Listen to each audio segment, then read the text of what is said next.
Acolytes. I'll theory one. And by the way, let's talk Adolescence, Netflix. Now I heard there is some race swapping shenanigans going on. I think I watched an Esmond Gold video about it. And there's a short mention of it, but I personally don't believe it until I see it or somebody proves it to me. If this is true, I would not. I'm not saying that it cannot be true, by the way. This is totally realistic that the character was normally black, and then they just race swapped it with a white guy just to, in the murderer thing. But also, I don't believe it until I see it because the internet tends to overdo things. So let's just see what Altori has to say about it. So Twitter is having a field day with the show on Netflix called Adolescence. There's also the topic of race swapping, where it says, Jordan Peterson, Reddit. Why is this in Jordan? Anyway, this is how Netflix portrays a 13-year-old knife murder in the UK. The news headline is who it was based on. Teenager jailed for life for Elion Andem's murder. Damn, he looks demon-possessed. The hell? Anyway, Yep. At first when I saw that people of every ethnicity, they were mentioning, the race swapping in regards to the show, I was very confused, to be honest, because to me, it's a show that's kind of like so it was a race swapping. Okay, so they mentioned it. That's... I'm gonna be honest. It doesn't surprise me that Netflix swapped a actual dark-skinned human being with a white-skinned human being. They have some political agenda there. You may be surprised, but yeah, they have a strong political agenda going there. A documentary, but based on a fictional character that at the most can be inspired by real events. So what exactly were they race swapping? Now, to be candid with you, I haven't exactly watched the show. Yeah, okay, if it's a fictional thing, then I don't care. It is what it is. If it's fictional, then fine. Fair enough.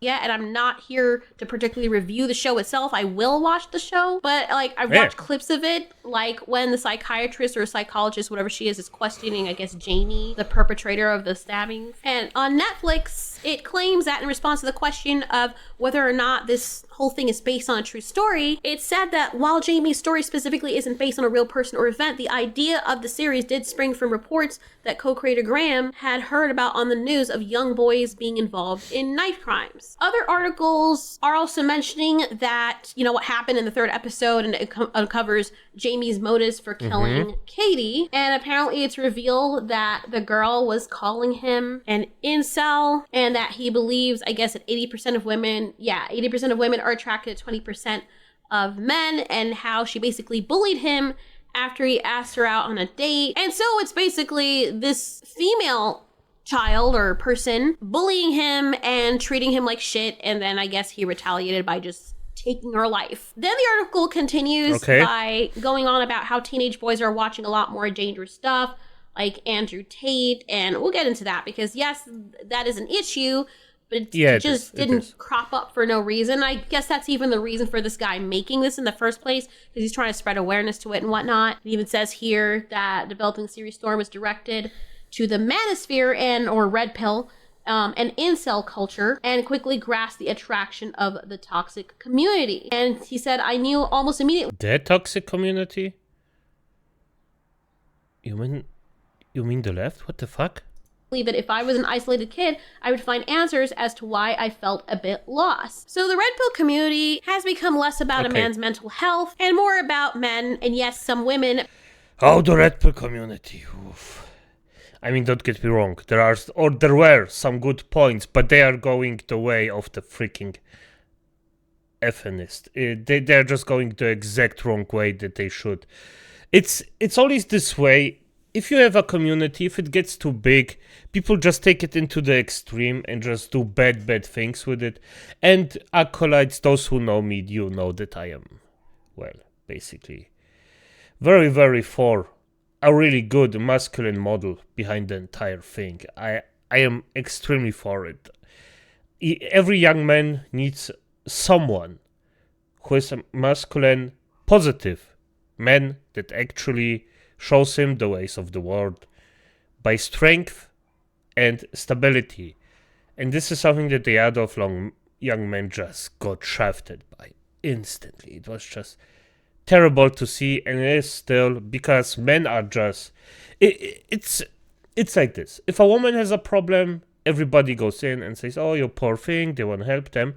If a man has a problem, well, deal with it. Point. That's 99 out of 100 times the most you get from everybody around you. Preying on the despondence of lonely men. I mean, like, a lot of women do that, so I'm not even gonna lie. But these men in these red pill communities that are cropping up, especially in the recent years, they are preying on lonely men. You have men who don't know how to be men, trying to teach each other how to be men, while taking advantage of them by offering them courses and shit that's not helping them, and only sometimes serves to make things worse and make them even more frustrated. And it's less of a case of men taking care of other men, and more so, not so fresh mentality that only the fittest survive. A lot of these dudes want to feel important and flex on other dudes by making themselves gods and saying, hey, look, follow me because I have all the secrets to happiness, knowing that most men will never... That's a salesman. That's a typical salesman tactic. And it works, by the way, so... I mean, and, well, a lot of them actually went out like a bandit. And don't have to work on it. You're like physically abusive. You gotta endure. People are too. You want to stick in the relationship. People are just. I mean, look, people nowadays are just. Situation. This guy goes by the name of MLD and is considered a thought leader in the red pill manosphere. And not only does this clown say shit like this, he also talks about wanting to hit women. The red pill movement is imploding because its thought leaders are endorsing men like this. It's becoming obvious that the goal of the red pill thought leaders isn't to have healthy relationships in their own lives and in turn to teach other men how to have them as well. But instead their main goal is to denigrate women because of their unresolved rage. But I honestly think it's a compounded issue because the whole reason that this started in the first place is because men feel underappreciated. And it's like being a man now or experiencing regular masculinity is somehow labeled as toxic, and now a man has to act like a second-class citizen to be seen as a non-threat. And it's kind of the same issue I've seen growing up in the Christian religion. Now, I'm not saying everybody's like this, but I'm just saying, even from my personal experience, the more that a religion or a belief or a community tells you that there's something wrong with you as you are, the more repressed you feel and frustrated and angry or depressed and sad. In the Christian religion, like an example was Matthew 5:27 and 28, they'll tell you or follow the teaching that it is wrong for you to self-pleasure because it's basically akin to homosexuality because you're doing act with yourself. And then, let's say you're thinking about somebody else, like it suggests in this part, that's just as bad as if you did it. Yep. So if God happens to come back while you're flicking off, you will still go to hell or get left behind or what have you, because you're having thoughts of a guy or someone that you like while... No, you don't have to even do it while he's coming back. He already knows it. And he stands behind you and watches. And I don't know what he does afterwards. I wouldn't watch this shit, but hey. You're doing it, but not actively with the person, which is so freaking ridiculous. And every single day I had to live while I was growing up thinking there was something wrong with me and that I was like a sexual deviant or something.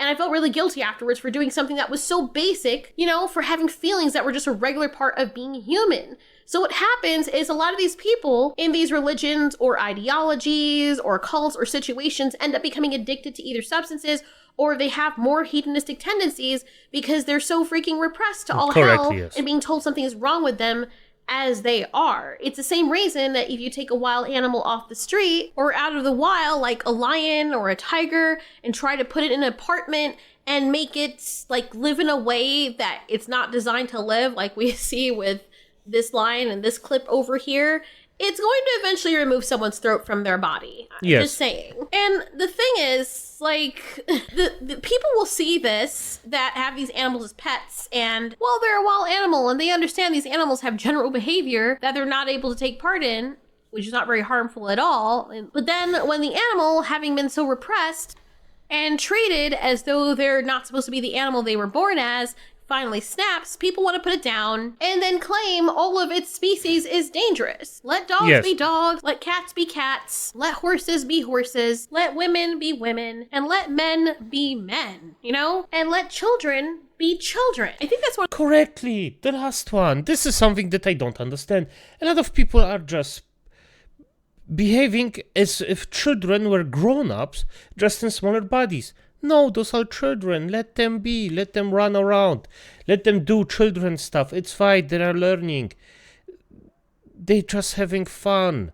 And after they grow up, yes, then it's time to teach them. Or even teach them while they are growing up, so smaller lessons. But don't treat them like grown-ups. That's not healthy. One of the main points of how we got here. The same thing happened to women when they didn't have as many rights. Men can do whatever they wanted, but the women had to be perfect little dolls that were not allowed to have feelings that would come very naturally to a woman, you know, like having those feelings. And I can imagine what it must have been like back then if you had feelings and you're not allowed to think about them or act on them, but all the dudes in your community get a pass if they do the same thing and sow their wild oats and whatnot. If you cheat, that's not allowed. Of course, you're ostracized.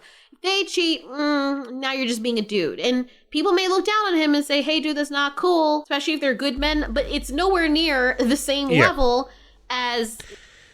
I actually like the small thing that she thrown in there, especially if they are good men. Yes, if you are a good person, you will be looked down upon for making a mistake more than if you were an a-hole.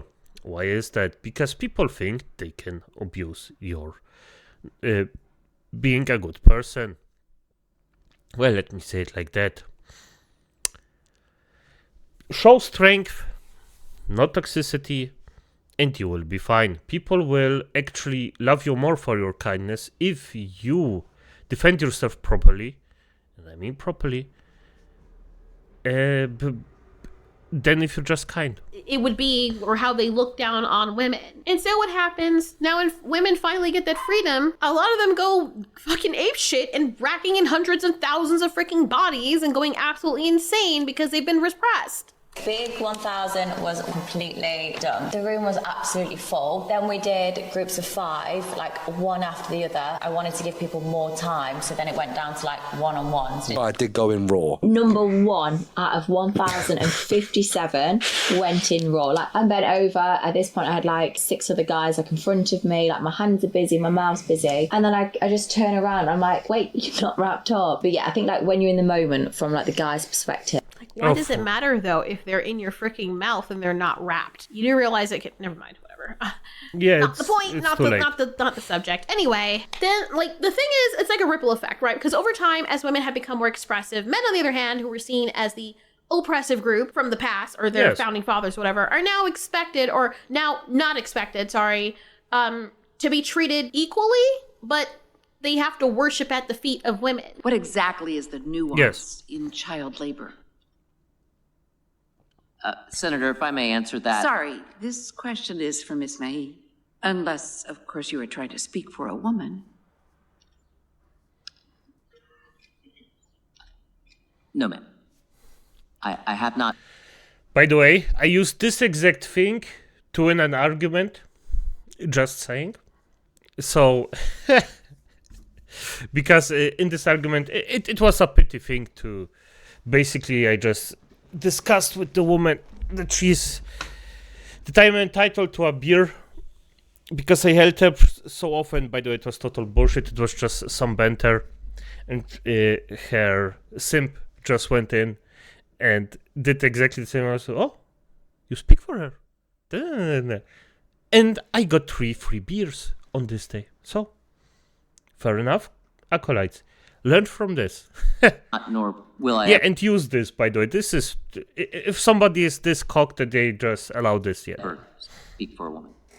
That was Mythic Quest, by the way. That part just freaking drove me insane. Like, stick up for me, but no, don't talk for me or stick up for me. Look, I'm just saying, from what I've observed, if a woman does something or says something a certain way about a man, that gets a pass. But if a man were to do the exact same thing, he would be labeled as extremely toxic, misogynistic, and just horrible. He would lose his job, all of that, more so than a woman would.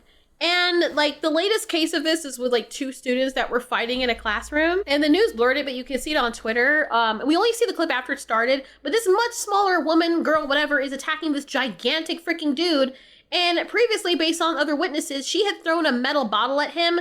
Then we do see her throw a laptop at him, almost decapitating him with the thing. And she keeps coming at him. Even a laptop almost decapitating him. Okay, it's a bit overdone, but F around and find out. Simple as so he's like pushing her away. So he's finally like, okay, fuck it. Yeah. If you want to find out, then hey. Good. By the way, I do not support unnecessary violence against nobody, but if you hit somebody, expect retaliation for F's sake. Her head on the table after she flings a freaking laptop at his face to try and get her to stop. And while I agree both of them were probably at fault, she was the one who was the aggressor in the situation, or at least what we could see in the video. But yet people were calling the dude literally, look at this stuff. Metal bottle at him. Then look at this stuff. He tries all the effing time not to harm her. Even at the end, like pushing her away, so he is just holding her. If 2 guys fought there wouldn't be this kind of stuff. There would be thrown punches and somebody would lay down on the ground bloodied. Why? Because you cannot stop a man if he's in rage. A man in rage is a fucking beast. This is a bigger guy against a smaller woman, and he just is so freaking patient with her. So freaking patient, sorry. This is just, even this throwing down. It's, at some point, how many times do I have to get hit before I can defend myself from somebody that just does a criminal act? Because, sorry, throwing punches and stuff at someone is a criminal act, and I am wholly against the criminal worship that we have right now, acolytes. He slams her head on the table after she flings a freaking laptop at his face to try and get her to stop. And while I agree both of them were probably at fault, she was the one who was the aggressor in the situation, or at least what we could see in the video. But yet people were calling for her to be innocent. My guy, Rowan Leon, actually covered the whole thing in his hilarious way of doing his takes. So go and check out his video. But here's a clip that he showcased that I didn't even see afterwards. Place, and I want you to pay strong attention to who responds and how they respond. It just escalated. The substitute teacher did not bother. There was that, so your daughter told you there was a teacher present. I was trying to help her up because I was worried about her, and I was seeing if she was okay, so I took her to the office. Colton police confirmed they responded to the school and cited both students, saying the video does not show what witnesses told them happened moments earlier, when the girl supposedly hit the young man who was, quote, struck in the head multiple times by a metal object. We tried asking Rosemary. The young girl supposedly hit this guy with a metal object several times over there before we see it, what we see on the video. Yes. Did that happen? No, hold up. Let me speak to that. Stepping in, activists denouncing the incident outside the school. This is what I'm going to get into later about grown men allowing certain violence against other men. Because listen to what this person says. And this is so freaking ridiculous. Not only on the male part of the species, but also seeing stuff like this happen. And because it's a woman or it's a previously oppressed group, like women, accountability is just completely taken away from that person. Let's hear what he says. And you already know, once the person who was there, everybody else is like, yes, this girl hit him first over the head with a metal object several times when he didn't do that to her. And here he comes in, and this is what he has to say, which is crazy. The video speaks for itself. So I don't care who started it or how it started. We saw the video. That young black child was innocent. Several times over there before we see it, what we see on the video. Yes. Innocent? This is the kind of thing I'm talking about, where a girl can assault a dude and get away with it, or is expected to get away with it, or is seen as all of a sudden the precious little glass-cased innocent because the man fought back to defend himself. I'm not saying it's necessarily moral in the way that he did it, but you try getting attacked to that degree by someone who won't stop and see how well you keep your composure when they won't allow you to walk away and they're flinging metal objects at your head. I wouldn't even freaking keep my composure. No. I have the right of defending myself, and I'm not going freaking out with scars and permanent wounds or some kind of freaking, I don't know, maybe after this I get a head wound and I can't think correctly.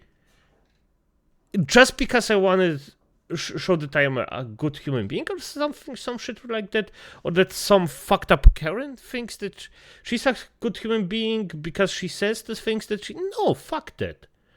I'm not getting a permanent scar just because this little fuck up wants to hit me or somebody wants to show that that person is a freaking good human being. Fuck them. Probably would have kicked it up a notch too because that Caprona was not getting the hint. Now, I wouldn't be able to do as much damage to her as a dude would, but still, parents and men specifically need to teach their daughters how to be treated, and the women are responsible also for teaching their daughters how to treat other people, and vice versa, actually. Because you never know when you're gonna mess with the wrong person who happens to be really crazy. But anyways, it's a much larger discussion, but yes, I do admit that the internet trying so hard to bend over backwards to correct past offenses against women has become a situation where the previously oppressed group is now oppressing the other group, or is expected to be treated as superior. And so the Red Pill community, or the manosphere, emerged as a reaction to what many of its members saw as the overreach of these very ultra-radical feminists. And yes, while feminism initially fought for equal rights, specifically first wave feminism, that was a long time some ago. Men felt that the modern version of the movement started to like glorify certain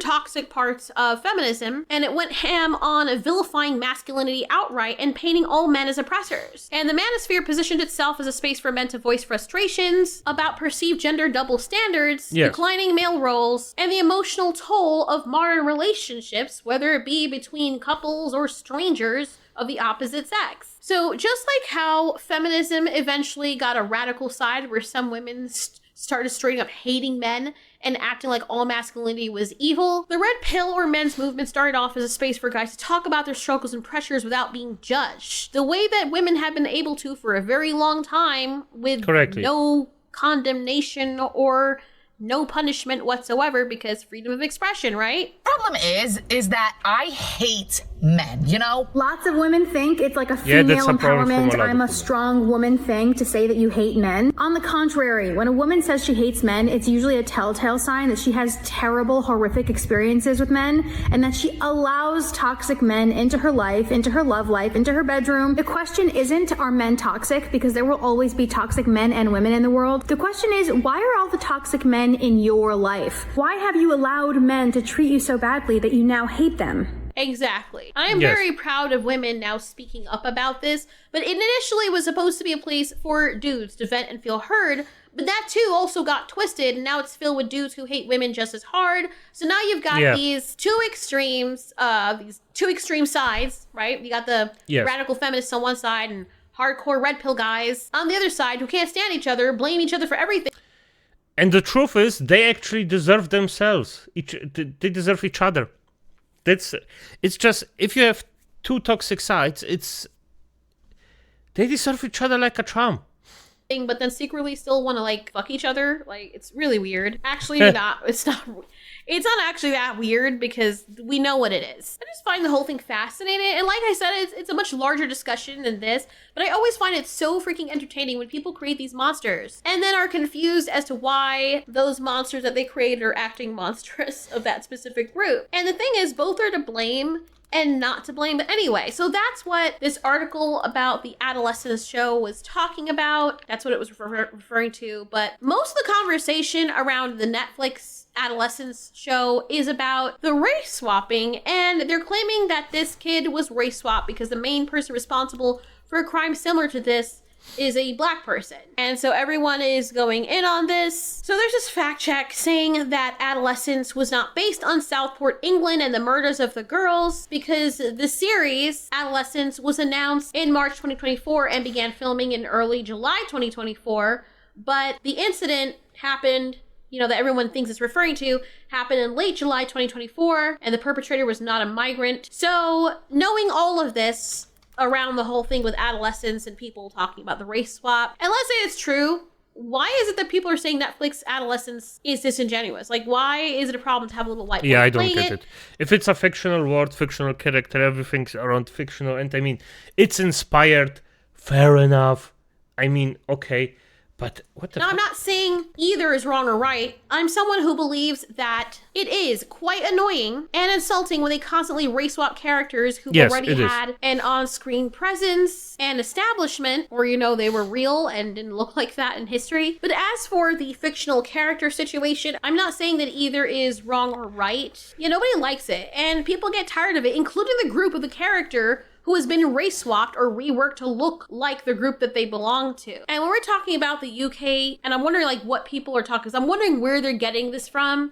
So I looked into it, and based on the statistics, apparently knife murders in London are predominantly done by black or non-white Londoners. I actually looked this up on london.gov.uk site, where it says this. Start off here, the full context of the amended motion is, I'm going to read this. This assembly is concerned that despite making up 13% of London's total population, black Londoners account for 45% of London's knife murder victims, 61% of knife murder perpetrators, and 53% of knife crime perpetrators. This means that black Londoners are disproportionately more likely to be victims and perpetrators of knife crime. They add on, this assembly recognizes that knife crime is a long-term issue nationally, and that all agencies need to work together to tackle it. I know how to fix it. Do what Trump does. Get them the fuck out. At least the violent ones. The illegal ones, the violent ones, just get them out. Let the normal human beings be in the country because nobody gives a fuck about them. They can stay. But everybody who actually makes trouble or some kind of violence, get them out. Published in City Hall in December 2021 reviewed disproportionately in serious violence among young people in London. The analysis highlighted that the driving factors behind young people becoming involved in or a victim of violence are lack of opportunity, deprivation, and inequality. I think it's a little bit more than that, but whatever. This assembly believes that it is therefore important to talk about and tackle structural inequalities and institutional racial discrimination across the country to tackle disproportionality in youth violence. Weird. Anyway, imagine having victims of a crime, whether you're black or white, and you could be a good black family living in London, and your family worked very hard and they made their opportunities. And then people who look like you come stabbing you up, and these people, the powers that be, are telling you and everyone else, oh, it's just because these people didn't have, they were deprived of stuff. So almost like they're excusing the criminals for what they're doing, regardless of what they look like. You can imagine how horrible it must be for the victims of these crimes. But anyway, then on the www.gov.uk site, it claims that, starting from here, in relation to knife crime, a 2018 report entitled Justice Matters, Disproportionality references data collected by the Metropolitan Police Service, as we were talking about in the other article it came from. And this work showed that London in 2015, 50% of knife crime offenders were BAME, which stands for Black, Asian, and Minority Ethnic. Most of the victims from these crimes shared a similar profile with the offenders, so they were in the same ethnic group, and most of them were male.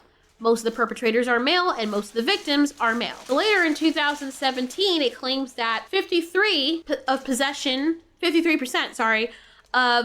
of knife suspects were black, and 37% of all suspects were black men under the age of 25. This resonates with the arrest data on Stop and Search, which showed that 56% of all people arrested for offensive weapons following a stop and search were black. Interesting. They should ban knives, right? But only the semi-automatic ones. But I think in that context, it's probably understandable why people are like, okay, really? Because in America, if you're going to portray a movie about like mass shooting or something like that, it makes sense, I guess, for it to be mostly preferred, like be portrayed by a white dude, because most of the people who do that kind of crime fit that ethnicity. And it says in Statista.com, fair enough, yes. And 81% of mass school pew-pewers, I don't call it that because I don't want to lag the video or anything like that, but particularly the pew-pewers at school identified as white. And 13% of them were Native American and 6 were Latino. But apparently the ones that happened at college and universities, they were more likely Asian at 44%. Damn. Which is freaking crazy. Followed by 33% were white, and the Black and Middle Easterners made up 11%. So yes, there is a demographic. It makes sense if you're making a show or a movie based on something, especially if it's fictional, that you have someone that fits that demographic, because that's the norm, or not really the norm. You know what I mean?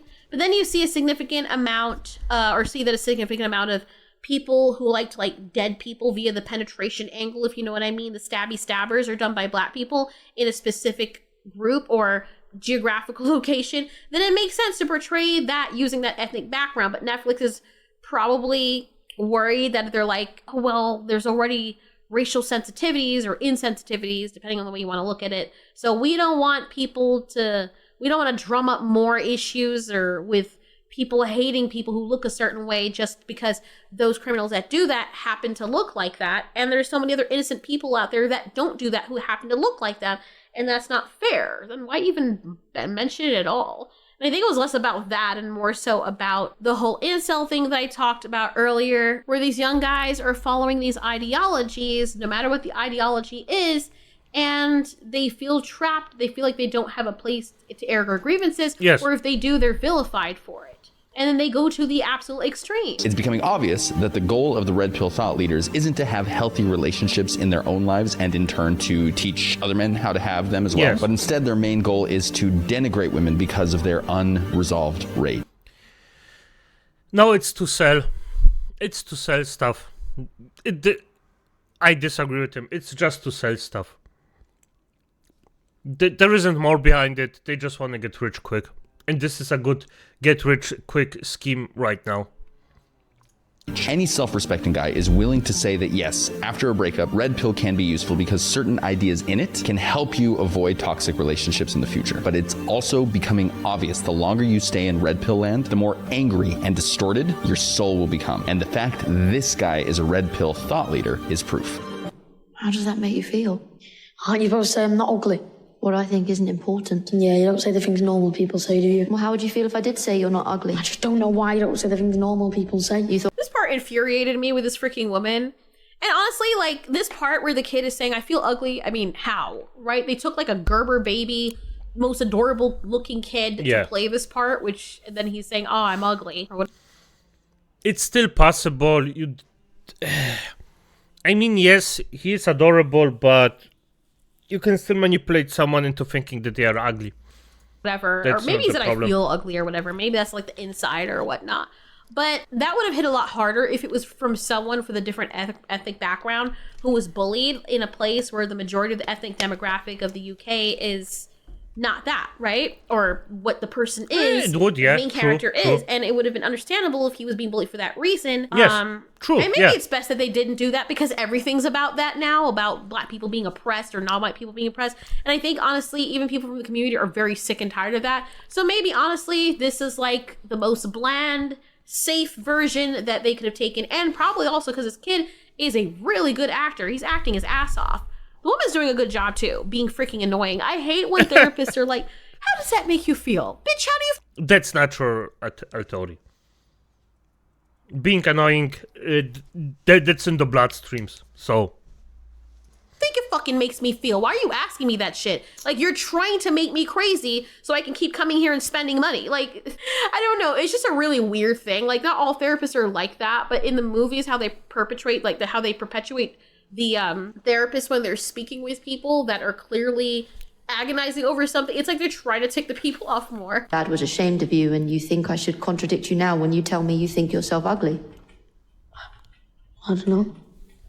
I'm interested in the fact that you think you're ugly, Jamie. Yeah,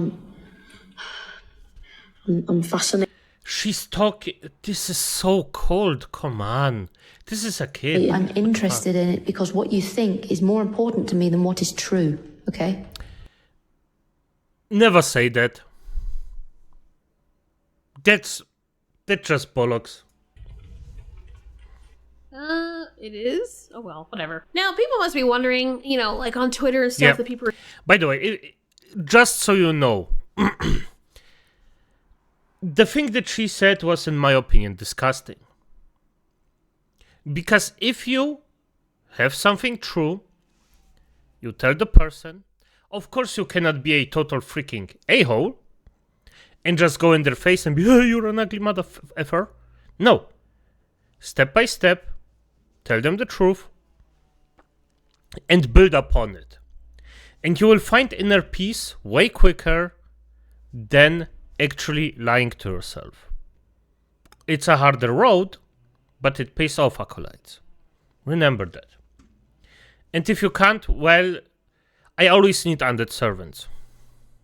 We're talking about the whole race swapping thing, right? Like, why did they decide to go this angle with using the little white kid? Well, I like to talk about nuance because I know everybody's very sensitive and there have been declining positive portrayals of white men or white males in general, and I understand that. But at the same time, honestly, I would not call this a race swapping case, as I've said. Like, making the argument can almost come off as petty, in my opinion, or confirmation bias. And while I will say, yes, there is a problem with race swapping, I acknowledge that. I don't think in this case, the fight belongs here where it comes to that. While I understand where some people are coming from, and I know it must be very sensitive to people, especially if they are born in the UK and they're going through the situation, it's probably even way more sensitive to them. But this person, Jamie, was an already established character. It wasn't like somebody specifically committed this crime and they're using the name of that person and the exact type of crime and then changing the person's ethnicity despite having the same name of the actual criminal. That would be race swapping. Like what they did with the earlier examples I showed with Cleopatra and Anne Boleyn, making them black women. Those are real historical figures. Yes. It would also be race swapping if they made Yasuke or something a Polish man. That is race swapping. But in a fictional universe... Wait, what? Yasuke doesn't exist, you know that. Like the one in Adolescence. The Yasuke that we got in the game is actually a fictional character, or as I understand it, fictional character that was written by a fetish writer.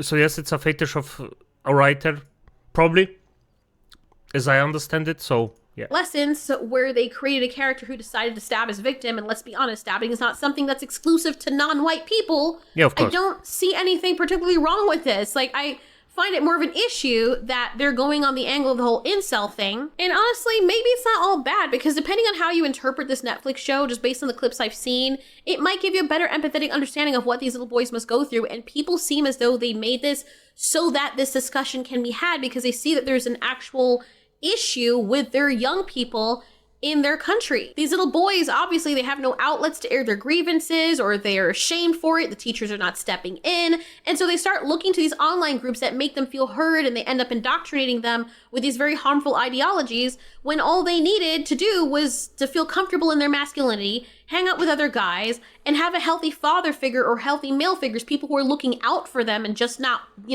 everybody else except for them because of their ethnicity or their sex, and not be told that something is inherently wrong with them just for existing or being a boy kid or whatever it is that people have an issue with. Here's the thing though, right? I'm glad that they want to have the discussion for this, but there was a problem with this. Like, on top of everything, whenever there are older men who actively are trying to keep young guys in line, like what Anthony Mackie was saying about how he raises his boys. In the past 20 years, we've been living through the death of the American male.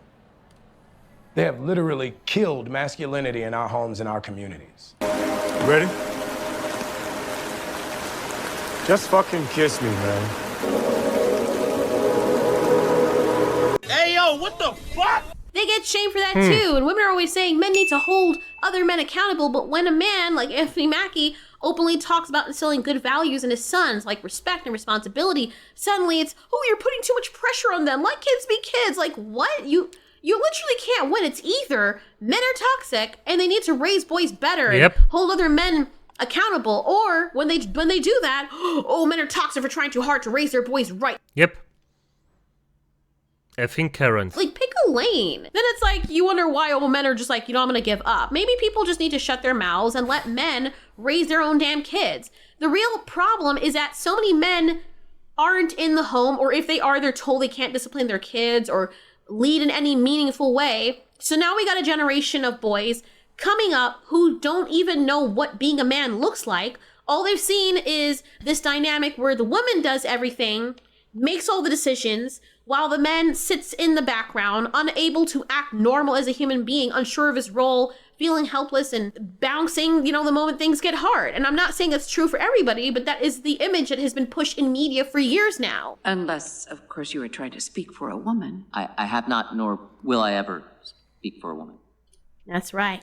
Know your place, boy. Anyways, I will watch this. Like, I think it's good that people are having a conversation about this, but situations like this don't just happen out of the blue. The person who did the crime should 100% be condemned for it and punished for it. Absolutely. Whether it's a man or a woman. You know how when women do something bad and people always say, oh, it's fatherless behavior. Well, it's the same thing that happens with men. There's this weird thing that happens when you have a father in the home.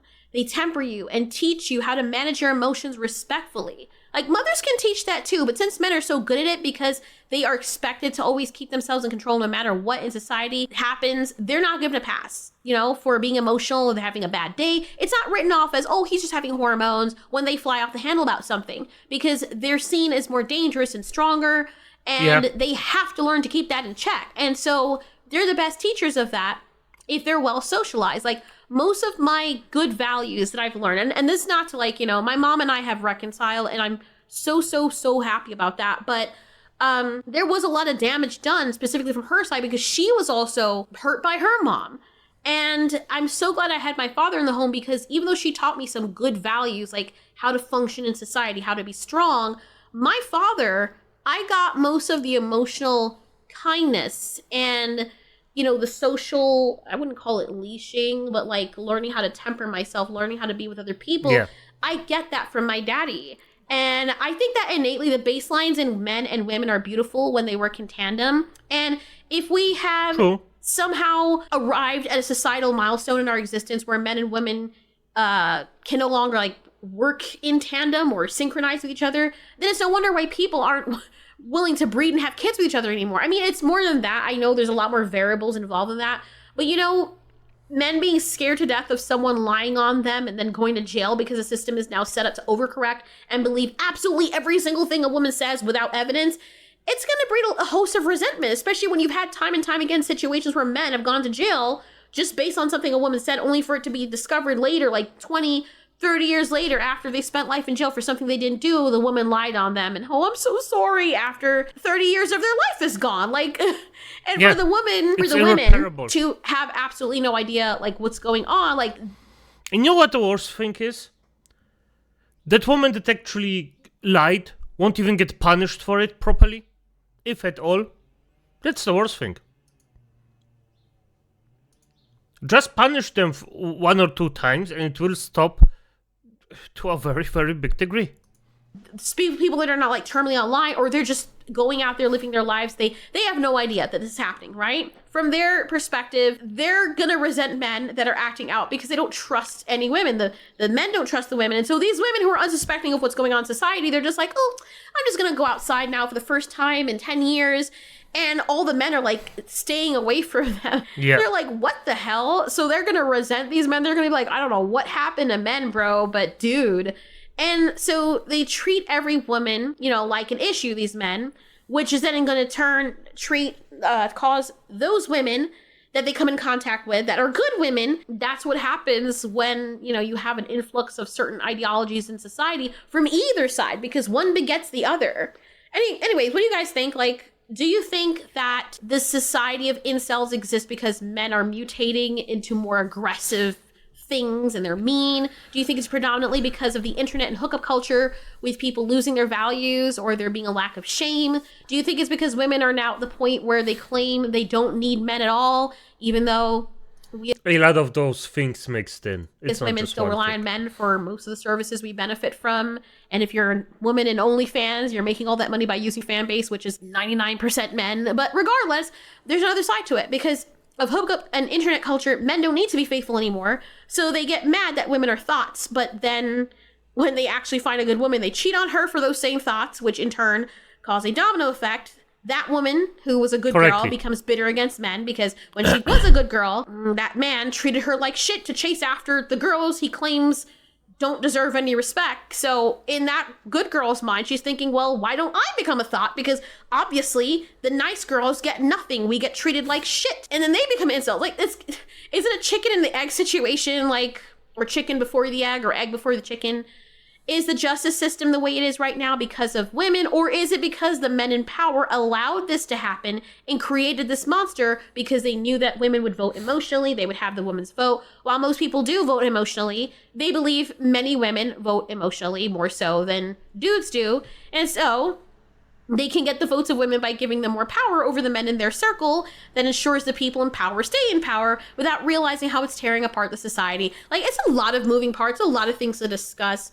I'm not saying I'm right about any of these things, just things that I've observed that I could be completely 100% wrong about, but I just find it extremely interesting how everything seems to have a trickle-down effect, and what it really seems to boil down to is, no matter what you think, it's mismanagement and corruption. While people should absolutely take accountability for their own individual choices, if we're talking about, like, society as a whole, things seem to be this bad because of what the people in power have done over the last few years, what they have allowed to take place. And it's funny because when you go to less built up areas in the world or live alongside people like that, you know, or even just watch documentaries in small tribes in certain African countries, like you see in Fearless and Far's video here, you don't really see these problems. You really don't. These people seem so happy. They're healthy. They're living to be the epitome of what humanity should be. They're athletic, and you know they don't have any of those issues. I think he was the same guy, the guy who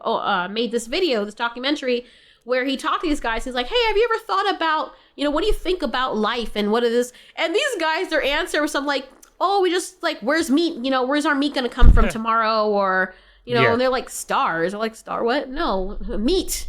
That's the meaning of life. Because they don't have time to worry about all that other shit because they have to survive. And then the men go out. It's really cool. You should actually watch his channel. But these men, they go out. I don't think it's every day, but they walk over many distances, particularly with men. So you have young men and older men that bond together. They learn from each other. They hunt. They have camaraderie and they get high together. Like, it's so cool. They come back and then the women, they also bond with each other. But then when the men come back, the women function a certain role in their little community and the men function a certain role, and they get along very, very well. You don't see them hating each other like, oh, the women over there, men ain't shit, women ain't shit. Like, these issues seem to be tied specifically to mega societies and industrialization or the westernization of the Western class of people. The higher up... I think that it's an overcompensation on the part of specifically white women in this case.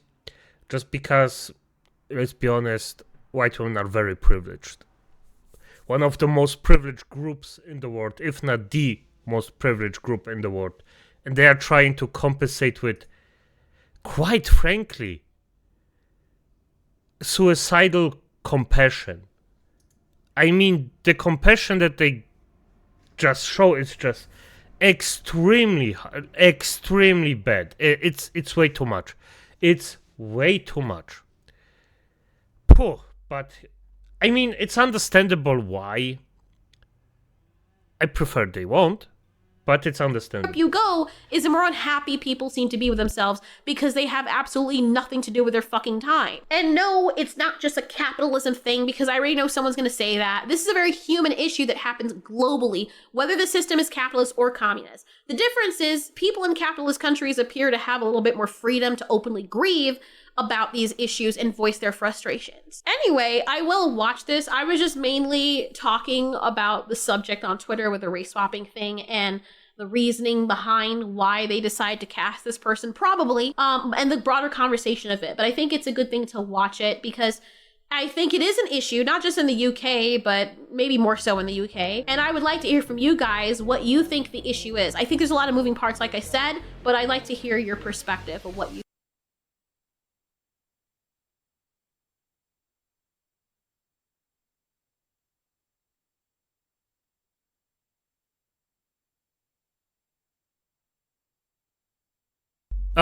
For F's sake, I forgot to turn on my mic. Well, I know which part I didn't say or you didn't hear, but this happened the second time. I really have to correct that. But acolytes, I fucked up. Or didn't, depending. And if I didn't, fair enough. If I did, fair enough. And just the entire thing is just a gigantic agglomeration of mistakes that were made over a very, very long time. And at the end, just try to correct it. Not overcorrect it, correct it. Don't let the pendulum swing too far on the other side. Try to stay healthy in a mental and bodily way. But as it is, acolytes, good night.